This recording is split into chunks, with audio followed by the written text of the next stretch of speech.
Hi, my name is Tiffany Shabazz, and I am here with my daughter, Imani Shabazz, who would like to share kind of how she feels about her dad being kidnapped and murdered by her own aunties to save the family child predator. So I'm going to turn this over to her now, and I told her to just kind of speak to you guys like she's speaking to the judge because she wants to also speak with the judge.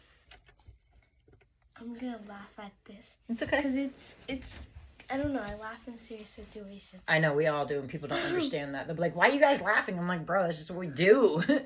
Hi, my name is Iman Shabazz, and I've suffered for a long time trying to get over grief, and because of the situation, it's been really rough, and I'm still not over it. And they like to say that they've been suffering and they are having a bad time with this, but they were not, that's not their dad, and that's not your husband. And I get that it's your brother, but if you really cared, then why would you do those things to him? And they keep on denying stuff like that, but it's not something that they can really deny anymore because we have all the proof and there's no denying anymore. And for all the lying is just gonna catch them up in more lies, and I just think that there's no more to be said from them. Okay. What do you think the judge should do to them because of what they've done to Dad? Like, what would you think would be the fair punishment for them because of what they've done to Dad? Well, for what they did, I would say charge them basically with murder, and I would like them to be in jail, but also at the same time, I don't want those kids to have to go to somewhere that they don't want to be. Because I know as a kid that even if your parents are not good people or something, you still don't want to split up with them, even if they're not good to you. And I don't know that from experience, but I know that from friends and other people. And so I would just say I want them to be not happy with themselves and not in a good, I don't want to say it as mean, but I don't want them to have a good life. And for their children, I do want them to have a fun life and not have to think about that, but the children are really big now, so that would be horrible just to take away their parents, but I don't know. You gotta do what you gotta do. Yeah. What would you say to Tasha and Lorene right now? If you had any, if you had anything to say, so without cussing, to Tasha and Lorene, what would you say? Like, how do you feel about how they treated you? Not fair, not truthful, and rude, crazy, and there's a lot more stuff, but I just can't say. Okay, what would you tell, what do you want to tell everybody about how Dad's condition when he came home? Did he come home healthy or did he come home super sick? Well, when he came home, I remembered him as a big guy, and he came home and I kind of just disappeared into my room because I couldn't stand the way that he looked, the way that his leg was gone, and he just looked so different, and I didn't even think that that was my dad. And to this day, I don't even feel like this is real, and I just wish that it would stop, and I wish that it was just a joke. Yeah. Do you remember what happened on your birthday when Daddy was supposed to be able to call you? And what did Tasha do? Do you remember? You were kind of young, but like we got a text message. She said that it was like, I don't really remember that much, but it was either a password or you had to say you're sorry or something like that. And then said that there was, like, we couldn't even come visit him. And then a couple days later, we got pictures of their kids all around him, and he wasn't supposed to have visitors. And how'd that make you feel? Well, left out.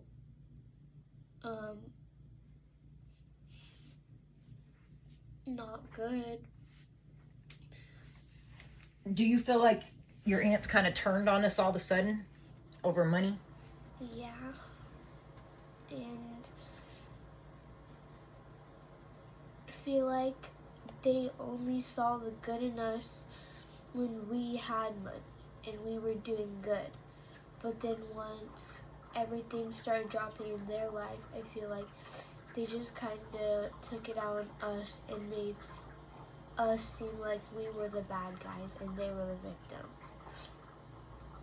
Do you remember when I would leave the house? How do you explain what Dad would do when I would leave? He would kind of like freak out and wonder where you were going and when you were gonna come home and where you were gonna be at and why you were leaving. And then if no one would like hear him right away, he would start screaming. Yep. And it wasn't like it was just like, hey, help, guys, or something like that. But we would always be down there with him. It was just he wouldn't always hear us the first time.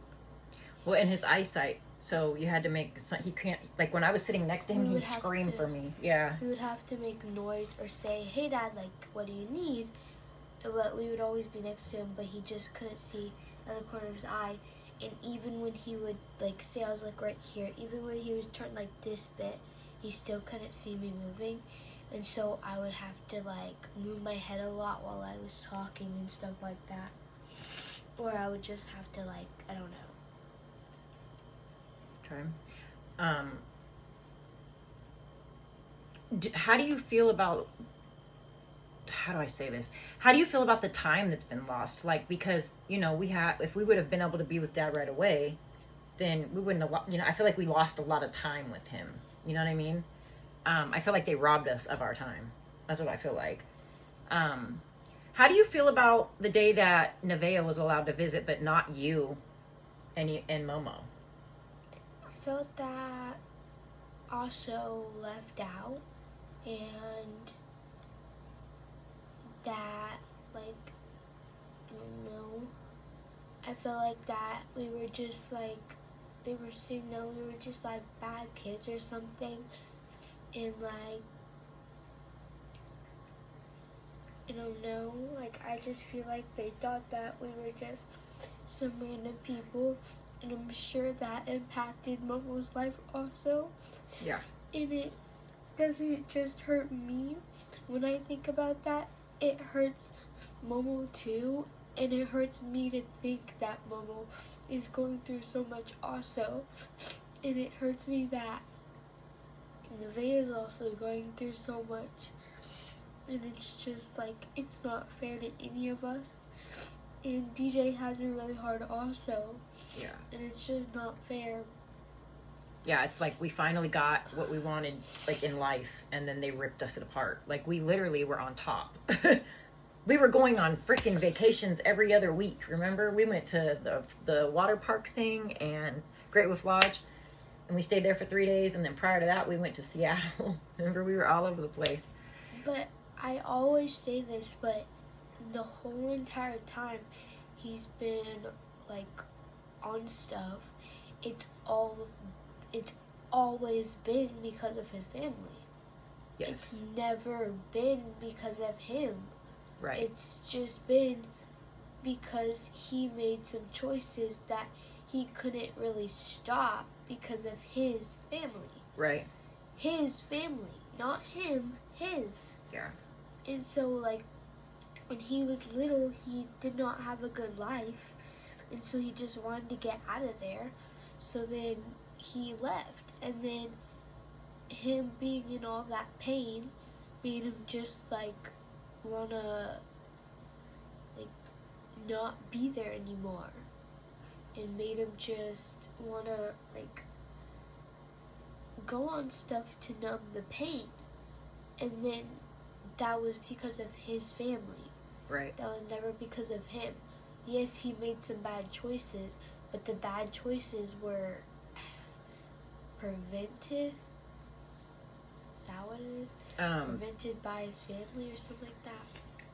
I just lost the word my damn self. That's another thing we have an issue with. But yeah. It was provided. I don't know. Because it was because of his family. It was because of his trauma. Yeah. All of the trauma that Dad had, and it caused him to, turn to drugs and alcohol. And I think that's what you're trying to say, and you just don't want to say stuff. And then the reason why he had that stroke was because of his family, because his family made him want to go on drugs, and then those drugs made him have a stroke. Then he went with his family, and his family put him on the streets. While blind. And then the streets, he got hit, and then once again, here comes his family, and his family kills him. And it's always been because of his family. And now he's not here with me. And now I can't do the stuff that I wanted to do with him. And now I can't do that stuff. And Tasha and Lorene, their kids get to do all that stuff with their dads. And everyone else gets to. And then it's just me. And I can't do that kind of stuff. What kind of things would you want to do with your dad that you no longer can do? Well, at school we have these things where it's like for Father's Day, and we go around the track and we get to just have time with our parents.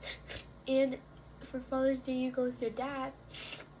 And now I can't do that kind of stuff. Yeah, and it's coming fast, huh? I knew that was going to hit you soon. And I always wanted to do that, but we couldn't even get him to the school because we didn't have anything to take him because he was in a wheelchair. And then now I'm like, I can't do that stuff. And so I don't get to show up to those kind of things. I don't get to do those kind of things. Yeah, so, I mean, I think they've caused a lot of pain and suffering for sure. And I wish that I could take the pain away. I know it sucks. Me and Daddy didn't want this for you. But he's with us. Okay. You want to end it here? Or you want me to ask you some more questions? It's all up to you. I'm tired. Yeah, I am too.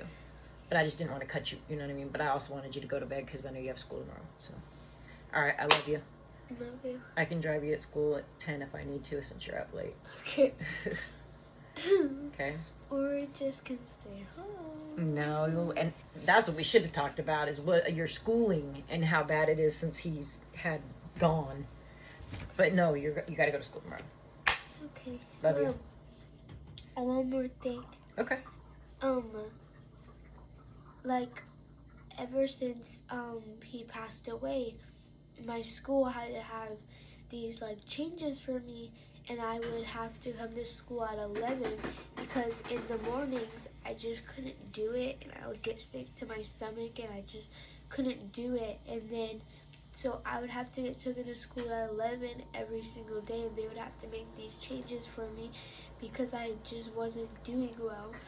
And then once I hit 5th grade, I got better at it, but it's still hard for me. And the reason why I barely go to school in the mornings is that, like, I stay up all night and I overthink stuff, and I think about like random things, and then like I'll think of sad things, and then those sad things will turn into dad, and then those dad things will turn to other things, and then in the morning I don't have like a good time because I was just so tired, and I stay up until like 12 to 1 a.m. in the morning, and it's not fun for me because I want to go to bed. I want to go to school. I want to be a good student, but I can't. And it's because of them. And I'm proud of you because you still get up every time and try still. And that's all we can do, right? And it's like, I even still get like flashbacks to when I had to go to school at 11, and then I think this is why, but I get nausea a lot in the morning still, but like I still just try to like push it through, and like I get I can't pronounce Nauseated. Nauseated in the mornings, and I try taking the pills, and sometimes the pills don't even work. Yeah. And I don't Zofran. know what it is.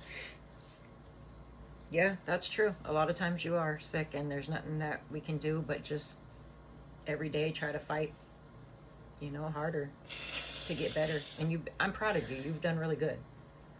You have. I know it's a lot of times I'm like, you gotta go to school, but I have to stay on you. That's just because they always are texting you. That too. But I gotta stay on you because, you gotta go to school. You gotta get that education. A lot of people don't even because I stayed out of school for the rest of the year, and I did homeschool because I just couldn't do it. And so a lot of people don't even remember me last year. They're like, you didn't come to our school last year. You weren't there. And then I'm always like, yes, I was. You just didn't see me. Yeah. But really, and it's hard for us to get the school to understand that this is, sometimes they're like, well, you got to come anyway because that's how they make their money. But it's like, you guys aren't going to, there's no way when you see my kid like she is that I'm going to be like, hey, guess what? Even though you're, sick, go to school. So it's been really hard on us for that too, with all the kids actually going to school. And, Nevaeh though, she's got times where she don't go to school in the morning, and then I got to take her late. It's really affected us a lot.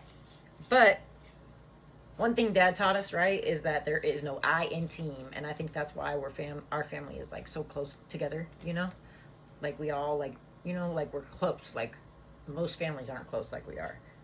Like if we hurt each other's feelings, we're going to come back and say, hey, look, and the part where we don't scream, that's really good. A lot of parents, scream.